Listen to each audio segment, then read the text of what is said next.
السلام علیکم ورحمۃ اللہ وبرکاتہ۔ محترم ناظرین، دارالعلوم دیوبند کے سابق مبلغ مولانا ارشاد صاحب رحمۃ اللہ علیہ کے بڑے صاحبزادے اور مولانا محمود مدنی صاحب صدر جمعیت علماء ہند کے برادر نسبتی مولانا احمد ارشاد صاحب، جو کہ عرصہ دراز سے ممبئی میں مقیم تھے اور عرقان کے مرض میں مبتلا تھے، آج ممبئی سے دیوبند آتے ہوئے ہی جہاز میں ان کا انتقال ہو گیا ہے۔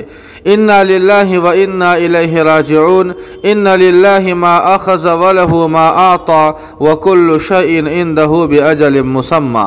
ناظرین کرام، آپ کو بتلا دیں کہ مولانا ارشاد صاحب کے اچانک حادثہ انتقال پر دارالعلوم دیوبند کے محتمم مفتی ابو القاسم نعمانی، نائب محتمم مولانا عبدالخالق مدراسی، دارالعلوم وقف دیوبند کے محتمم مولانا سفیان قاسمی اور دیوبند کے معزز شخصیات سمیت جملہ اساتذہ و کارکنان نے غم کا اظہار کرتے ہوئے تعزیت مسنونہ پیش کی ہے۔